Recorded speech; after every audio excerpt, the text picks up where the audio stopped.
have a chance to do it, sort of like in person, because I I'm don't not, know if he's even listening to the show today.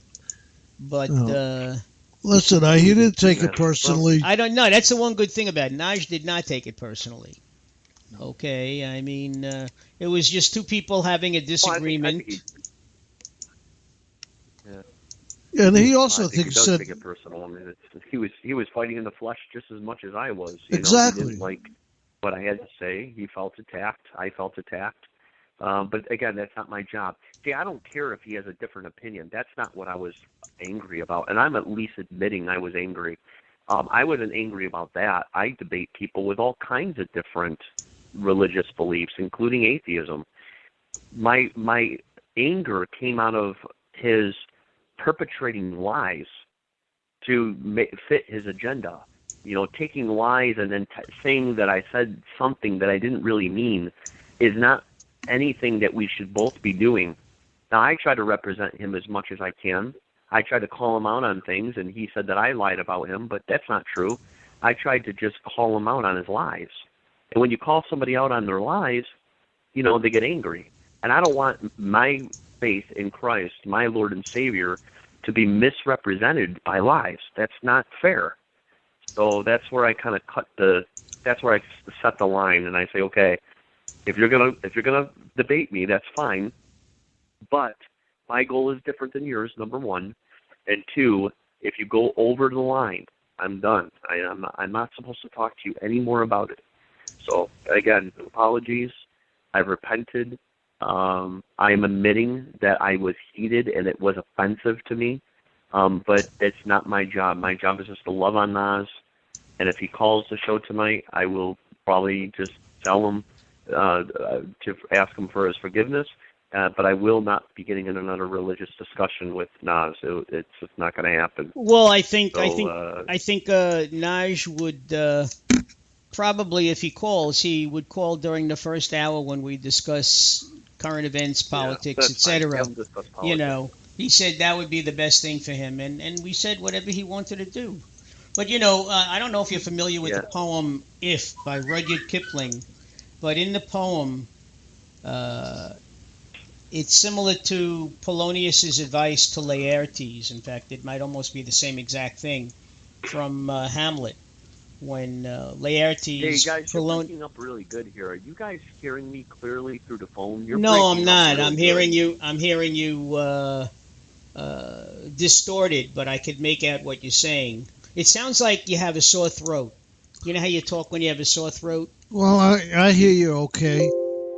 But But I mean, as I long can as hear chat. No, listen, I can hear chat fine, but I can't hear Felix and you, Mark.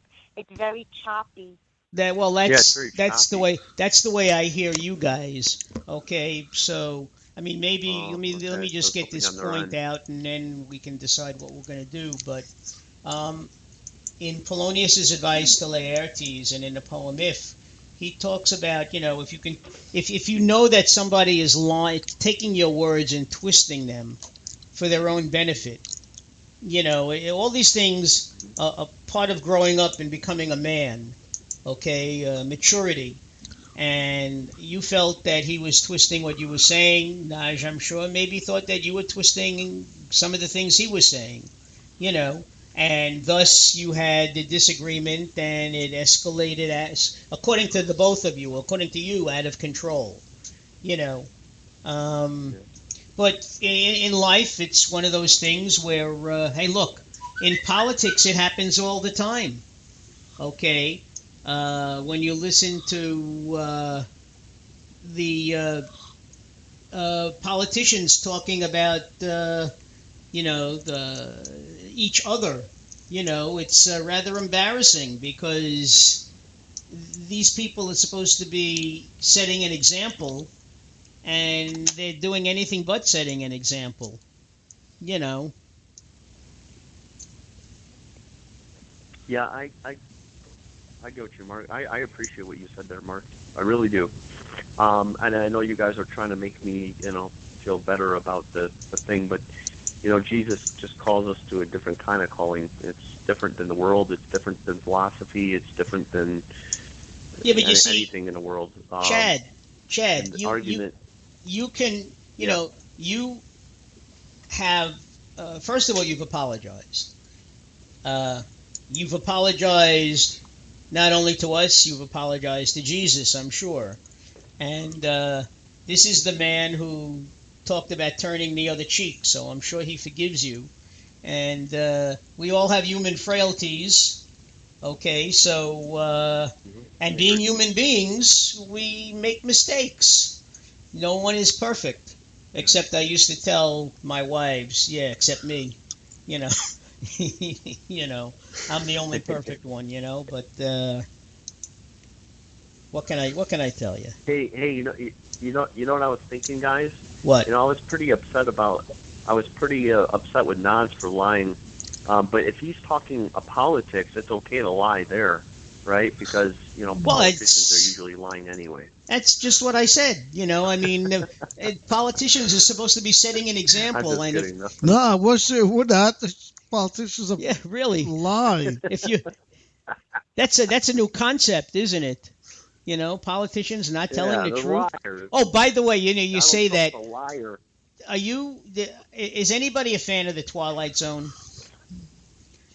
Oh, I love the Twilight Zone. Okay, I've been watching the Twilight Zone lately. There was Rod Serling is awesome. he was the best. But there was an episode, Get a Honey from Honeycutt, about a used car salesman, okay, who bought a car from an old man, and the problem with this old car is if you own the car, you had to tell the truth. Mm-hmm. And, I mean, let's face it, most people don't have too many positive things to say about car salesmen, especially used car salesmen. But the guy was trying to unload it, and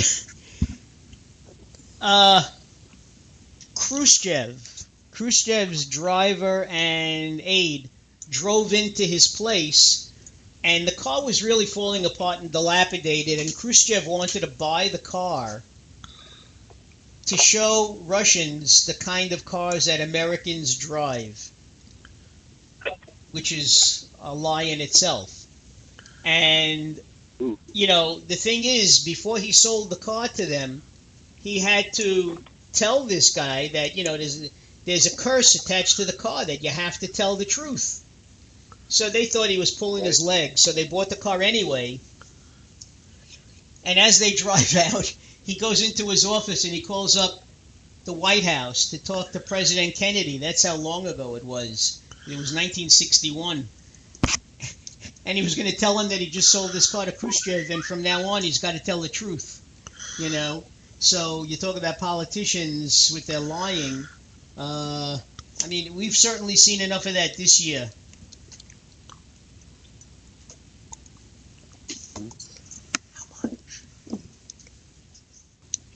Hello? Yeah, no. Oh, you guys are there. No, Okay. wait, can you hear us okay? Well, I mean, you guys were I really, can still hear choppiness. really choppy. What do you, one or two? Yeah. I was trying to gather all that from the Twilight Zone.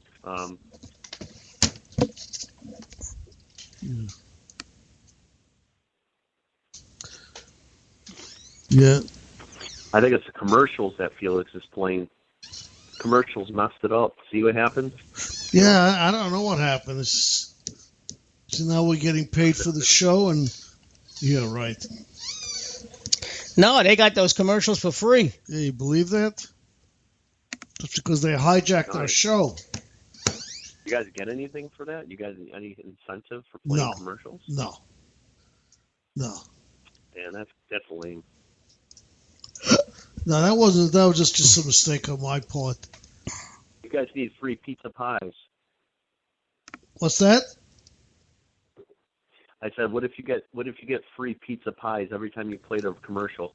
Then we'll do it. No, that's only if you played a commercial for like Domino's or what's the other one? Pizza Hut. Pizza Hut. Have a Pontillo. You know, no. You see, Felix is expecting a brand new refrigerator tomorrow from Best Buy because he wants a new appliance. You know. Yeah, why not? Yeah, all three listeners, they're worth something. That's your line. That is my line. So what's going on? What's going on spiritually, you guys? What's going on with the? This is the spiritual end of your radio show here. So, what is the question? Is there a question? Is there a thought? I was looking at Old Testament scriptures concerning Jewish belief systems, and I was thinking of you guys the whole time. I'm doing a large study right now, and on what Jews believe, and it is fascinating. You guys actually fall in one of three categories of Jews. Okay. Well, I know we believe in Santa Claus and the Easter Bunny. Ugh, they're not real.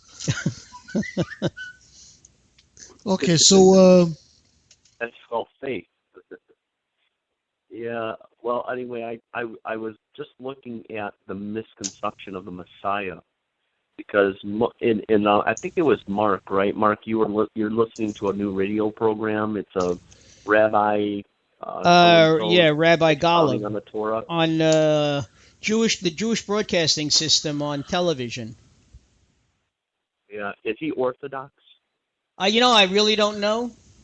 I can't tell whether he has a yarmulke on. I don't know whether he's Orthodox. I don't think. Yeah, I really can't say. Okay, I don't want to say and then be guessing wrong. But I know he does quote from the Torah a lot, and then he quotes from the Midrash. Okay, which, as I said, is the rabbinical explanation of the 5 books of Moses and also the laws that Moses brought down from Mount Sinai. Mm-hmm. The Talmud too, right? You guys read Right. off the Talmud, which is the the oral teachings. I've always enjoyed, Jewish history on in Sunday school, and I'm learning a lot of things that I really didn't know before. So for me, I think the show is great. I look a week in advance to see when it's on, and I DVR it so that I can listen to it.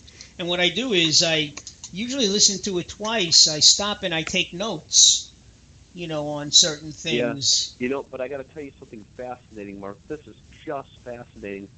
Do you realize, okay, when they read the Torah, okay, which typically is referring to the Pentateuch, the first 5 books of the Bible. Those are the books of Moses. Those are the ones they value the most. But a lot of the times they'll look at the Torah as the whole Old Testament, including the prophets.